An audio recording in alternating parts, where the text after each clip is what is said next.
नमस्कार जी, मैं मंजू। आज मैं आपको बताऊंगी कि कैलेंडुला के सीड्स किस तरह से कलेक्ट किए जाते हैं और किस तरह से उन्हें स्टोर करना है, ताकि अगले सीज़न में जब हम उन्हें ग्रो करें तो वो बिल्कुल सही रहें और हमारे लग जाएं। तो वैसे मैंने कैलेंडुला के सीड्स मैंने कई बारी कलेक्ट करना सिखाए हैं और इस पे वीडियो मेरे खूब सारे हैं। तो कई भाई बहन हैं जो मेरे पुराने वीडियो हो सकता है वो सर्च करना उन्हें पसंद नहीं है, तो चलिए मैं फिर नया ही बना देती हूँ। या फिर जिन भाई बहनों को सर्च करने में प्रॉब्लम हो रहा है तो नया वीडियो आने में वो फिर इजीली देख सकते हैं। तो मैं आपको मोटी मोटी जानकारी दूंगी। मोटी क्या, सारे सीड्स जो हैं आप इसी तरह से स्टोर करें तो इजीली आप जो उन्हें कीड़ों से भी बचा सकते हैं। तो मैं आपको टिप्स दूंगी। और वैसे आप पुराने वीडियो सर्च करें तो उसमें भी सब तरह के सीड्स, जितने भी मेरे गार्डन में मैं फ्लावर्स लगाती हूँ, मैं खुद ही ये सीड जो अपने स्टोर करती हूँ, फिर अगली बारी मैं इन्हें ग्रो करना पसंद करती हूँ। तो किस तरह से मैं इन्हें रखती हूँ।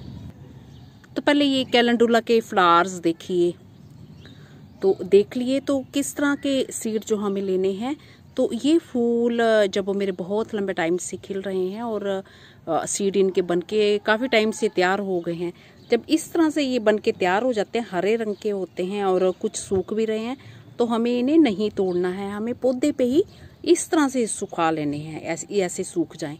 अगर हमें सीड तैयार करने हैं तो अगर हमें फूल बहुत ज़्यादा लेने हैं, सीड नहीं तैयार करने हैं, तब तो फिर जैसे ही फूल ये लाइफ पूरी करता है तो उसे फिर आप कट कर सकते हैं।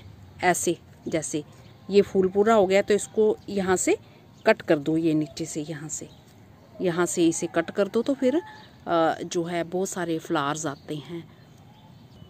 और सबसे बड़ी बात तो ये है कि जो भी आप सीड यहाँ के भी फूल जैसे हों, तो ये मेरे पूसा वाले हैं। एक्चुअल में जो बड़े साइज़ के, बिग साइज़ के फूल थे वो तो नहीं रहे, क्योंकि और भी कई जगहों से सीड्स आए, मैंने ग्रो किए।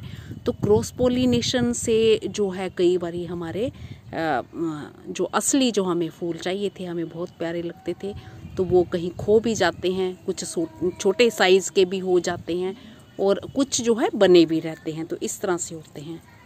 और सीड्स को इतना भी मत सूखने दो कि ये देखो अपने आप ही झड़ जाए, तो ये हमारा नुकसान हो जाएगा। आज थोड़ा बादल भी बीच में आ रहे हैं, बीच में धूप और बीच में ऐसे बारिश जैसा भी लगने लग रहा है। तो मैं सोच रही हूँ कि ऐसा ना कि बारिश पड़ जाए। अगर इन पे बारिश पड़ जाती है, फंगस फिर आती है, तो वो सीड फिर हमारे अच्छे नहीं रहते हैं। तो इससे पहले कि वैसे धूप भी आ रही है, लग तो नहीं रहा मुझे वैसे बारिश होनी चाहिए, पर क्या पता, भरोसा क्या पता भगवान का। तो वो फिर ज़्यादा टाइम बादल रहते हैं तो सीड ये फिर ख़राब होने लगते हैं। और पानी जब भी देना है तो ऊपर नहीं सीड्स के डालना है, नीचे हमेशा मिट्टी में डालो, नहीं तो फंगस आ जाएगी और सीड ख़राब हो जाते हैं। तो बस इसी को हमने कट करना है। तो मैंने इस तरह से ये कट कर लिए, मेरे ख्याल से दिख रहा होगा आपको। और जो ये फूल के पीछे जो हरे हिस्से हैं ना, तो इन्हें निकाल दो।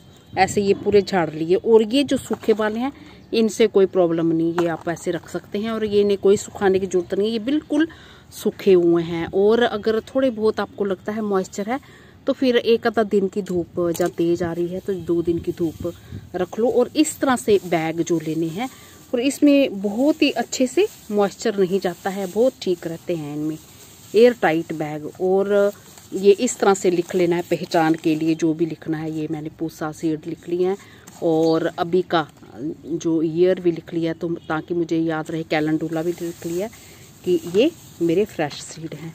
और इन्हें फिर आप ये बिल्कुल ऐसे डाल देने हैं। देखो बिल्कुल बादल जैसे भी आ जा रहे हैं, ये ऐसे डाल देने हैं। और डाल के फिर आपने इन्हें गांठ बांध के जब सूख जाएं पूरे अच्छे से, तो ये सूखे ही हुए हैं, मुझे करने की जरूरत नहीं है, ऐसे मैं गांठ बांध देती हूँ। और एक बड़े और पॉली बैग में फिर इसमें मैं डाल देती हूँ। और जितने भी होंगे मैं चुनूंगी, सारे इसी में रखूंगी। फिर बड़े पॉली बैग में इस तरह के और भी कई सारे अलग अलग पौधों के सीड्स होंगे, फिर वो एक बैग में। और बाहर मैं उसका ईयर भी लिख देती हूँ, तो मुझे याद रहता है कि ये फ्रेश सीड्स हैं मेरे। और अभी हमें इस तरह के ये नहीं चुनने हैं, ये अभी बीच में हरे हरे हैं ना, तो थोड़े से ये ब्राउन होने देना है। और इतने भी मत सुखा देना कि झड़ ही जाएं। तो जब हम सितंबर अक्टूबर में इन्हें ग्रो करते हैं और उसके बीच में एक मौसम और भी आता है, बरसात का मौसम, तो उस टाइम जो है मॉइस्चर, हर जगह में मॉइस्चर होता है। और ये जो सीड्स वगैरह भी ख़राब होने का बहुत डर रहता है। तो इस तरह से एक पॉली बैग में डालो, फिर एक और पॉली बैग में डाल दो, डाल के गांठ बांध के अच्छे से फिर किसी बड़े पॉली बैग में रख दो, उसे भी बांध दो। तो वो ऐसे स्टोर करने से और सूखी जगह में रखो तो आपके सीड ख़राब नहीं होंगे। और अगर आपको लगता है कि नहीं इससे भी हमारे सीड्स ख़राब हो जाते हैं, कई बार हो जाते हैं, मॉइस्चर आ जाता है, ठीक से नहीं रखे गए हों, तो लकड़ी की जो राख होती है, किसी भी सीड्स में आप लकड़ी की राख डाल सकते हैं, तो उससे कीड़े वगैरह नहीं लगते हैं और सीड्स हमारे सूखे बने रहते हैं। पर डालने इस तरह के पॉली बैग में हैं। तो मेरा ख्याल है आप समझ गए होंगे अब किस तरह से सीड्स आपने कलेक्ट करने हैं। इस तरह से जब सूख जाएं, सब सीड पौधे पे सूख जाएं, और फिर सूखने के बाद, तो मैं सूखने के बाद इसलिए भी बोल रही हूँ क्योंकि कई भाई बहन मेरे पूछते हैं कि हम जैसे ये फूल लगे हैं तो इस तरह से तोड़ के इन्हें सुखा लें तो हमारे वो सीड तैयार होंगे। तो बिल्कुल भी नहीं तैयार होंगे। सीड जो बनने का एक अपना एक टाइम होता है, फूल सूखता है, सूखने के बाद फिर उसमें साथ के साथ सीड तैयार होने शुरू होते हैं और वो सीड पोड में सीड्स बनते हैं पौधे पे। जब वो सूख जाएं तो वो फिर हमारे बढ़िया सीड्स होते हैं। और उससे अगले वाली जो स्टेप जो मैंने बताया है कि किस तरह से स्टोर करना, वो फिर हम पे डिपेंड करता है कि हमने किस तरह से स्टोर किए हैं ताकि हमारे सीड्स जो हैं अच्छे से बने रहें। तो ये देखिए तेज़ हवा भी चल रही है, लग तो रहा है बारिश जैसा। इसी के साथ नमस्ते जी, शुक्रिया। और मैं कुछ भूल चुकी होंगी तो आप मुझसे पूछ सकते हैं।